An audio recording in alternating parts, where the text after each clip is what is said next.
ఎవడను చూసారా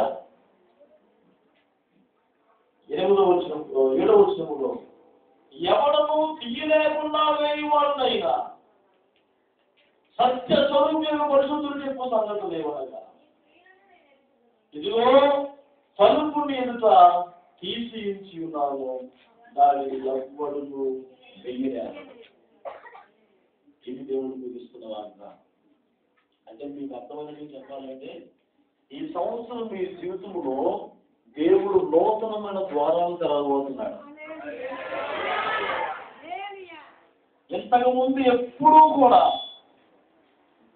మీరు గమనించలేనటువంటి, గుర్తించలేనటువంటి, మీరు వెళ్ళలేనటువంటి త్రోవల్లో దేవుడు అంటున్నాడు, నేను నీ ముందు ద్వారాన్ని తెరుస్తున్నాను.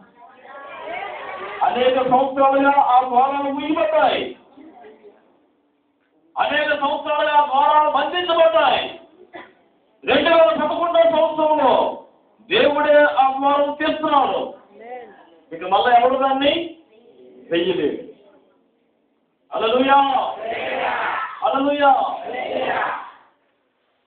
వచ్చే సంవత్సరం ఇదే స్టేజ్ మీద మీరు నన్ను మరలా మీరు చూసినప్పుడు మనందరూ బతుకుండి 2011వ సంవత్సరము డిసెంబరు 31వ తారీఖున మరలా మనందరి గురించి ఈ మాట పెట్టుకోండి. ఎక్కడికి వచ్చినప్పుడు ఇప్పుడు నన్ను మీరు చూస్తున్నట్టు మరలా మీరు నన్ను చూడరు. నాలో దేవుడు ఏ కార్యం చేయబోతున్నాడో, నా జీవితంలో దేవుడు నా ముందు ఎలాంటి ద్వారాలు తెరవబోతున్నాడో ఈ సంవత్సరం చివరిలో నేను సాక్ష్యం చెప్పబోతున్నాను. మీరు ఫుల్లాగా ఉంటారా 2011లో? ఉండరు. హల్లెలూయా. 2011వ సంవత్సరంలో ఇప్పుడు ఇక్కడ కూర్చున్నట్టు మీరు ఉండరు. మహామహిమతో, దేవుని సన్నిధిలో, దేవుని బలంతో, దేవుని ఆత్మతో, ఆశీర్వాదంతో కూర్చుంటారు.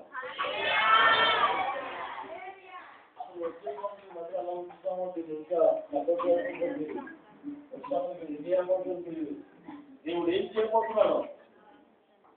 హల్లెలూయా, హల్లెలూయా. ప్రభువునందు ప్రియమైనటువంటి దేవుని పుత్రులారా, దేవుడు ఇస్తున్న మాట వినండి. దేవుని మీ ముందు ద్వారం తెరుస్తున్నాను.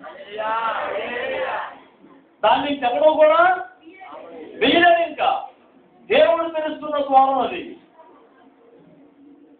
కనుక ప్రియమైనటువంటి దేవుని సంగమా, నువ్వు ఇంటికి వెళ్ళి మోకాళ్ళు వేసి ఇంతవరకు ఏవే ద్వారాలు అయితే నీ జీవితంలో మూసుకుపోయి ఉన్నాయో, ఆరోగ్యం అవనివ్వండి, అప్పులు అవనివ్వండి, సమస్యలు అవనివ్వండి, వ్యాధి